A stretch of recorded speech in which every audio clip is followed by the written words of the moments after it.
Meus irmãos, boa noite.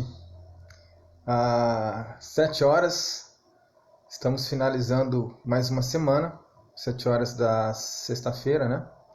E espero que Deus tenha abençoado a cada um de vocês, tenha dado um bom dia, um dia onde nós pudemos meditar inicialmente no livro de Daniel.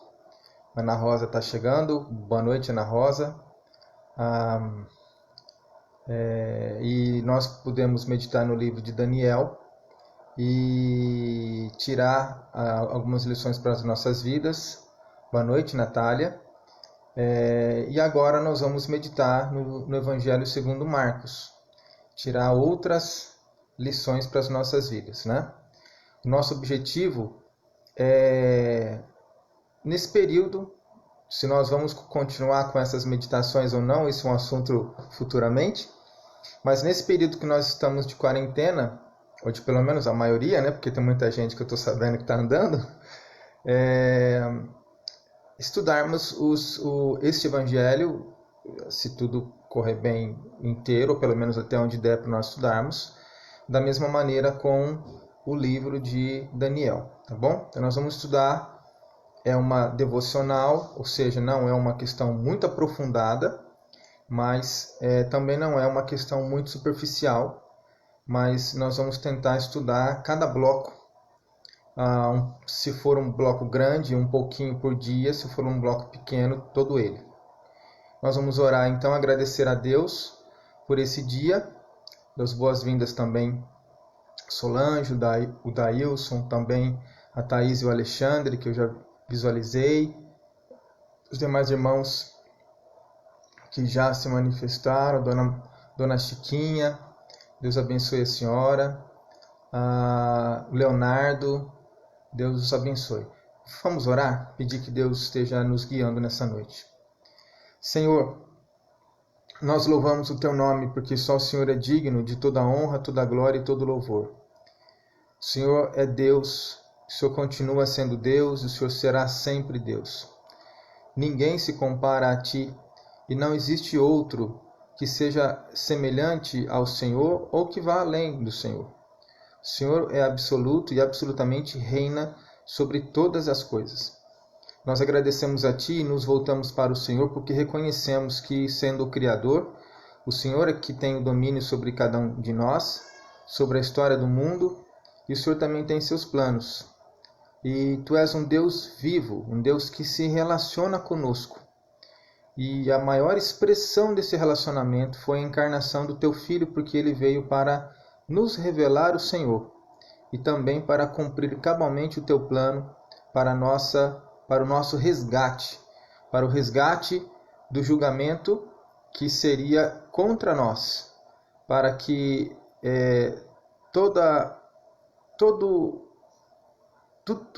aquilo para o qual estávamos sentenciados fosse absorvido por Ele recebesse e nós recebêssemos da sua justiça a vida eterna e também uma vida perfeita diante de Ti. Faz com que a cada dia nós possamos compreender a Tua vontade e conhecer quem é Jesus. E a partir desse conhecimento, sabermos como devemos nos relacionar contigo e com Ele. Em nome dele que nós oramos. Amém. Boa noite, Elaine. Deus te abençoe. Também a Rúbia. Deus te abençoe, Rúbia. Irmãos, toda vez que nós vamos olhar um livro e estudarmos sobre esse livro, tirarmos determinado ensino sobre esse livro, nós nunca podemos perder de vista o propósito do autor. Lembre-se que cada autor tem um propósito e tem um público para o qual ele dirige o seu livro, o seu escrito, né? Mateus dirigiu para os judeus com a intenção de provar que Jesus era o Messias e era também o descendente de Davi. Justamente por isso que Mateus começa com uma genealogia, né? Ele abre o livro com uma genealogia para mostrar a descendência, ou a ascendência, melhor, mostrar a ascendência de Jesus, que remonta até Abraão. E também ele é dos evangelhos o evangelho que mais tem citações do Antigo Testamento. Então essa é a razão pela qual Mateus abre o Novo Testamento, não sendo ele o primeiro evangelho a ser escrito. O primeiro evangelho é o evangelho que nós estamos lendo, o evangelho de Marcos. Mas porque Mateus apresenta um grande número de citações do Velho Testamento, ele se torna como que naturalmente um elo que faz a ligação entre um tempo e outro. Então ele está lá, mas Mateus escreve para os judeus. Lucas escreve para um homem chamado Teófilo, que era grego. Marcos escreve então para os romanos, para os gentios. E então cada escritor ele traz uma peculiaridade, porque ele tem um assunto específico. Ele está apresentando Jesus, o foco é apresentar Jesus, mas é apresentar um público específico. Então ele vai olhar para aquele público, compreender quais são os pontos fortes naquele público que marcam a vida deles, e aí vão introduzir Jesus. Ele estará introduzindo o Senhor Jesus, que vai aprovar ou confrontar a cultura daquele povo, a visão de mundo, a visão de si mesmo e por aí vai. Então, nós estamos estudando Marcos. Não podemos esquecer do objetivo de Marcos.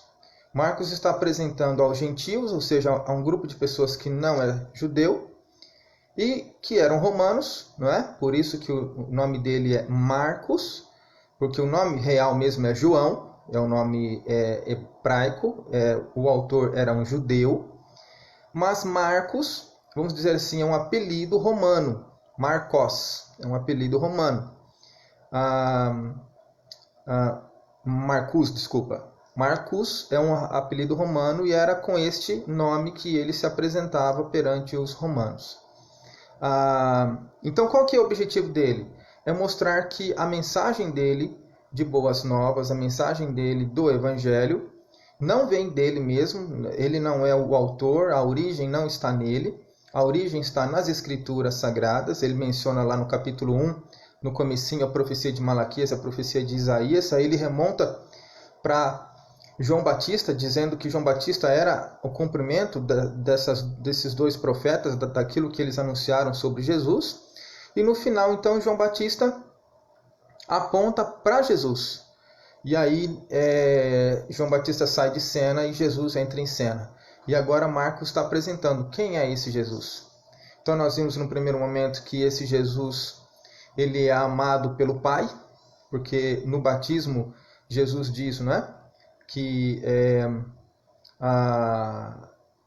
o Pai diz que ele é o Filho amado, em quem ele se compraz. Depois nós vemos quando Jesus vence o diabo os 40 dias no deserto, representando os 40 anos que o povo de Deus também ficou no deserto, mas falhou.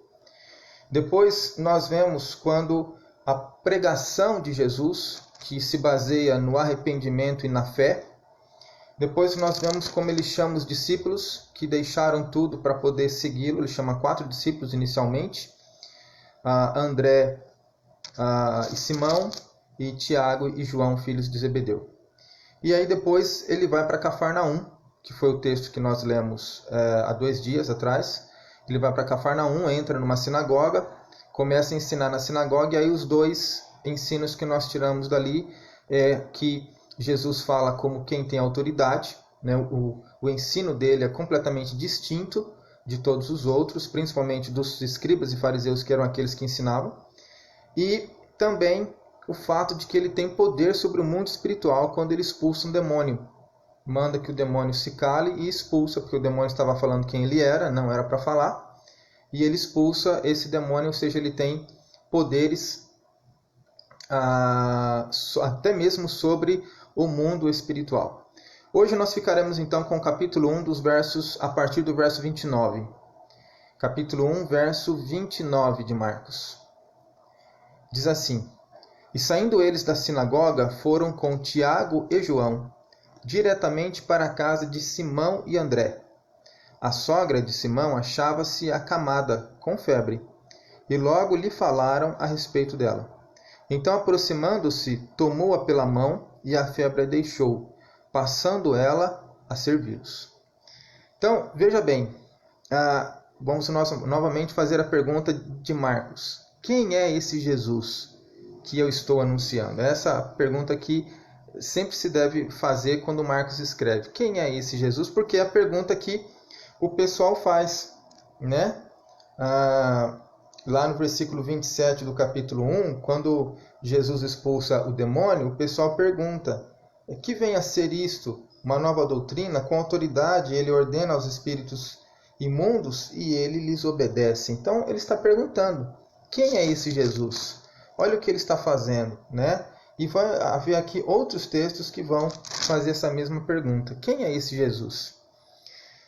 Bom, agora eles saíram da sinagoga, que novamente eu expliquei que sinagoga era uma escola de estudos da Bíblia Sagrada, neste caso do Velho Testamento. Não havia Novo Testamento ainda escrito, tá bom? O primeiro livro do Novo Testamento a ser escrito é este, Evangelho de Marcos.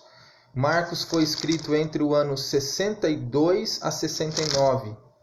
Jesus começa o seu ministério com 30 anos, não é? Então repare que o primeiro evangelho, ou o primeiro livro a ser escrito, foi escrito aproximadamente, no mínimo, 32 anos depois da morte, ressurreição e ascensão do Senhor. Então, quando o Senhor Jesus tem o seu ministério, Novo Testamento não existe. Não existe. O primeiro livro a ser escrito 30 anos depois da morte, ressurreição e ascensão dele. Qual é a Bíblia, então, da época? É o Velho Testamento, tá bom? E o Velho Testamento, como nós explicamos, ele é escrito em grego, e essa é a versão que o pessoal tem da Bíblia, que poderia ser utilizada em casa, vamos dizer assim, que o pessoal tinha em mãos, fora da sinagoga. Ela era escrita em grego, e era uma versão do Velho Testamento, traduzido do hebraico para o grego, na época do domínio grego. É essa a Bíblia que aquele eunuco descrito em Atos está lendo na sua carruagem, quando o Espírito Santo manda que um seu servo corra ao lado da carruagem e tem um homem lendo o profeta Isaías. Ele pergunta: você entende o que está lendo? Ele fala: como é que eu vou entender se ninguém me explicar? Então Filipe sobe na carruagem, explica para ele, o homem é batizado e segue o caminho dele. Quer dizer, ele está com um texto sagrado na mão, Velho Testamento escrito em grego. Mas sinagoga foi uma escola de estudo da Bíblia criada na época do exílio na Babilônia. Eles foram exilados para a Babilônia, saíram de Jerusalém, foram para a Babilônia, ficaram 70 anos lá. Como eles não tinham mais o templo, que era o local de adoração e de estudo, de aprendizado da palavra de Deus, criaram centros de estudo da palavra de Deus. Eles tinham essa liberdade na Babilônia. E esses centros de estudo chamavam-se sinagoga. Então, na sinagoga, a língua falada era o hebraico, até porque os escritos sagrados eram em hebraico. Então o pessoal podia falar qualquer língua fora da sinagoga. Dentro da sinagoga só se falava hebraico. Jesus sabia hebraico. Então eles entravam na sinagoga e ensinaram em hebraico. Muito bem. Saíram da sinagoga, foram os cinco. Que cinco? Tiago, João, Simão e André e Jesus para a casa de Simão.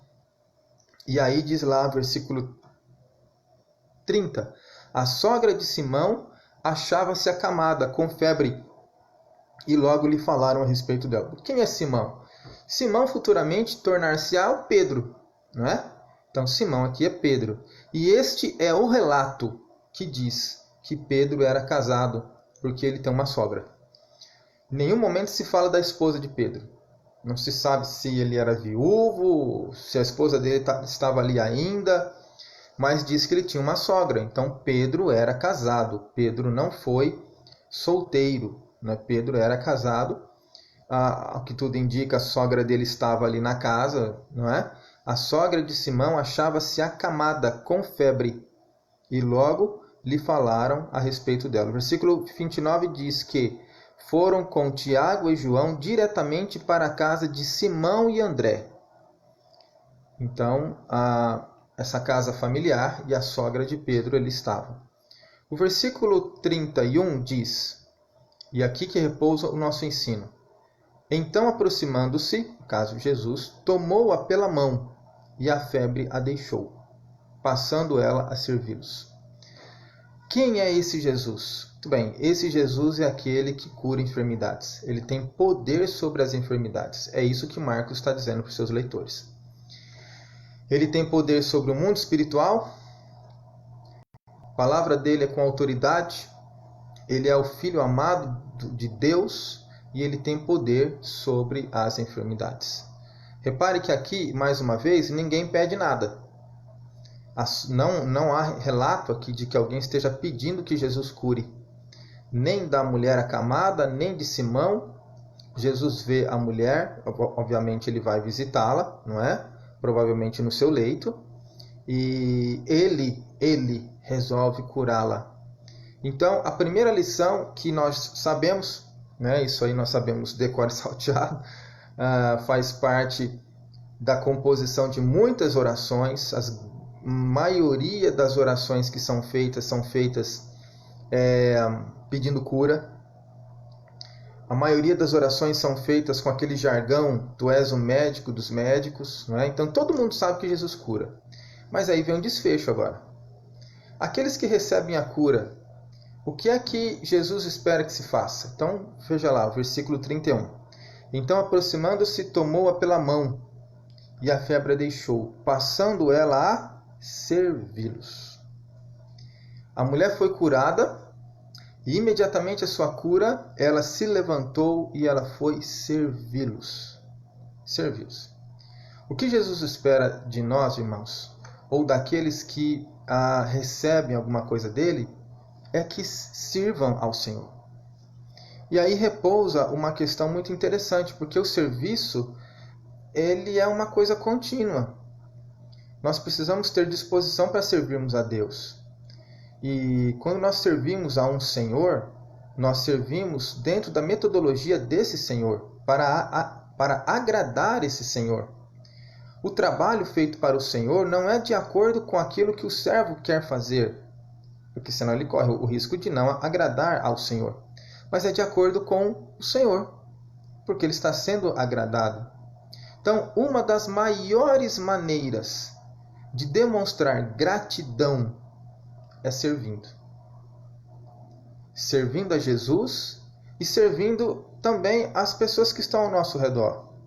Uma pessoa faz um gesto de bondade, de graça para conosco.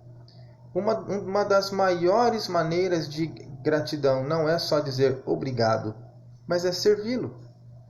Servir essa pessoa. E lembra que serviço traz a ideia de humildade. E essa ideia de humildade foi amplamente divulgada por Jesus, porque ele veio, inclusive é um dos pontos centrais do Evangelho de Marcos, Jesus, sendo Deus encarnado, não veio para ser servido, mas para servir e dar a sua vida em resgate por muitos. O sacrifício de Jesus nada mais é do que um serviço que ele fez para com todos aqueles que creem nele. Você pediu que ele fizesse alguma coisa? Eu pedi? Não. Mas ele resolveu fazer. Então, isso demonstra o que é um serviço. Nós temos em Jesus o maior exemplo de servir. O serviço perfeito, duradouro, profundo, que pega minúcias de toda a nossa existência, coisas até que faltam à nossa compreensão e percepção. Jesus serviu para que pudesse conquistar. Então, serviço, o ato de servir alguém, não é em nenhum momento um aspecto de vergonha, um aspecto depreciativo, um aspecto digno de chacota, de riso, de qualquer outra coisa. Servir alguém é um aspecto divino. Porque o Senhor Deus se encarnou para nos servir. Na realidade foi isso mesmo. Quando Jesus morre na cruz, ele faz isso em favor do homem. E não o contrário. Mas alguém pode perguntar, mas e a lealdade que ele pede de nós? É gratidão. É gratidão. Então, se nós temos a consciência de que temos recebido coisas do Senhor, não interessa o quê? Vitalidade, saúde, alimento, alegrias, esperança, fortalecimento, tudo aquilo que compõe a nossa vida, irmãos, necessários a nossa. Nós temos recebido do Senhor. Até o próprio dom da vida vem de Deus. Então nós precisamos nos voltar e servir ao Senhor. Qual foi o pecado de Adão? O pecado de Adão foi o contrário, foi desejar servir a si mesmo e não servir a Deus. Porque o argumento que o diabo usa é, olha, Deus sabe que você não vai morrer. Você não vai morrer se você comer da fruta. É porque Deus sabe que no dia que você comer, você se torna como Ele, Deus. E aí então Adão come da fruta. E é muito interessante que Moisés registra o caminho das pedras que passou pela cabeça de Eva antes dela comer a fruta. Ela fala, vendo que a fruta era boa para ser comida, desejável para dar entendimento, não é? Tomou e comeu. Então, a Eva, ela não fez nada fora dos olhos de Adão. Adão estava lá e não repreendeu, não impediu. Adão comeu também. Isso se transformou em rebelião. A partir daquele momento, todo homem que nasce pensa primeiramente em si, para depois nos outros. E mesmo quando tem recursos, pensa mais em si do que nos outros. Então nós precisamos entender que gratidão para com Deus é traduzida em serviço. Nós precisamos nos voltar para servir a Deus. E a Bíblia diz que quando uma pessoa deseja verdadeiramente servir a Deus, ela serve o próximo. Porque toda a lei de Deus, todos os mandamentos se cumprem em um só mandamento: amor. A Bíblia diz que nós devemos amar a Deus acima de todas as coisas e amar o próximo como a nós mesmos. Aquilo que você quer que seja feito com você, faça com as pessoas. O modo que você quer que as pessoas tratem de você, trate as pessoas. O que você não quer que seja feito com você, não faça com as pessoas. Não venha com um discurso de humildade. Não é? Se eu errar, pode me tratar do jeito que quiser porque eu errei. Não funciona assim também não. Nós temos medidas para todas as coisas. A Bíblia nos manda sermos equilibrados em todas as coisas. Então, quando uma pessoa erra, ela tem que ser tratada com equilíbrio. Ela é responsável pelo seu erro, mas eu não posso acabar com a vida da pessoa porque ela errou. As pessoas pensam que disciplinar é acabar com a vida, é massacrar, é fazer uma série de coisas. Não tem nada a ver uma coisa com a outra. Todos nós erramos. Então, a maneira como queremos ser tratados, devemos tratar as outras pessoas também. Isso é serviço. Isso é serviço. Servindo ao próximo, estamos servindo a Deus. E João diz isso. João, em sua carta, diz: como é que pode alguém que diz que ama a Deus, a quem não vê, e odeia a seu irmão, a quem vê? Então, grave isso. Deus, o Senhor Jesus, Deus na pessoa do seu Filho Jesus, abençoou muitas outras pessoas. E Ele tem poder para isso.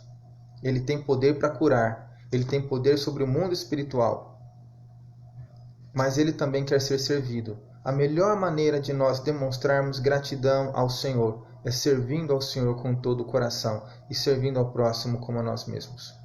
Gostaria que você pensasse sobre isso nesse final de semana. Que isso fosse um imperativo em nosso coração, porque isso deve determinar a nossa condução para com Deus e a nossa condução para com as pessoas que compõem a nossa existência. Quer seja a nossa casa, quer sejam os amigos, quer seja no âmbito profissional, a maneira como nós nos relacionamos com os outros determina o tamanho, a profundidade, a largueza e a extensão da nossa gratidão a Deus. Ok? Vamos orar, pedir que Deus nos abençoe nessa noite? Senhor, nós te louvamos e te agradecemos, nós bendizemos o teu nome, porque o Senhor é Deus maravilhoso. E o Senhor, ao enviar a Jesus para servir e morrer em nosso lugar, nos mostrou a dimensão do serviço e nos mostrou também a força motora do serviço. Porque tudo que Jesus fez, Ele não fez amarrado, Ele não fez empurrado, Ele não fez contra a vontade, Ele não fez porque era lei. Tudo que Jesus fez, ele fez por amor. Tua palavra diz que o Senhor nos amou de tal maneira que deu o seu Filho unigênito para que todo que nele crê não pereça, mas tenha vida eterna. E Jesus também diz que a vida dele ninguém a tirava dele. E, pelo contrário, ele espontaneamente a dava. Espontaneamente a dava. E ele também dava por amor. Por amor ao Pai e por amor àqueles que seriam salvos por ele. Ó Deus, faze-nos pensar nisso. Faze-nos, ó Deus, sair da nossa região de conforto fundamentada em nosso ego e faz com que nós possamos voltar os olhos para o Senhor, voltar os olhos para o próximo, principalmente em uma circunstância como essa que temos vivido. Quando nós sabemos, ó Deus, que pessoas estão passando necessidades, e se soubermos que estão passando necessidades, devemos nos mover para auxiliar. Ó Deus, coloca isso de uma forma poderosa em nossa mente. Ajuda-nos, ó Deus, em nome de Jesus, a manifestarmos ou a retribuirmos o amor que o Senhor nos deu através, ó Deus, do nosso serviço para contigo. Em nome de Jesus que nós oramos. Amém. Meus irmãos, eu quero mais uma vez convidá-los, independente, eu já vi que lá na nossa igreja, no grupo da nossa igreja, apareceu aquele convite que eu havia mencionado hoje cedo sobre o jejum, que em nome da presidência, se é que eu estou entendendo direito, em nome da presidência da República, fazer um jejum domingo agora. Eu não me lembro agora se foi essa manhã, se foi ontem à noite, eu convidei os irmãos para nós jejuarmos domingo agora, mas o meu convite não tem nada a ver com aquele convite que aparece o presidente da República. O meu convite tem a ver com o nosso trabalho de igreja, ok? Eu nem sabia que existia aquele convite. Depois que eu fiz aqui ao vivo, foi que eu me dei conta, que eu tomei ciência daquele convite lá. Mas para separar uma coisa da outra, porque alguém pode perguntar, o senhor está pedindo jejum por causa desse convite? Não. Estou pedindo jejum como pastor da Igreja Presbiteriana de Guariba e eu estou conclamando a Igreja de Guariba a nós orarmos pelas nossas autoridades e pelo mundo, pelo planeta, em todas essas questões que nós temos vivido, ok? Foi uma boa coincidência para nós, porque o objetivo é válido deles, mas não se faz no mesmo rumo. A origem do meu convite não tem nada a ver com aquele convite ali, ok? Então, Deus os abençoe, tenham todos uma boa noite de descanso, tenham todos uma boa noite, e até amanhã às 7 horas com a nossa meditação em Daniel. Até lá. Tchau.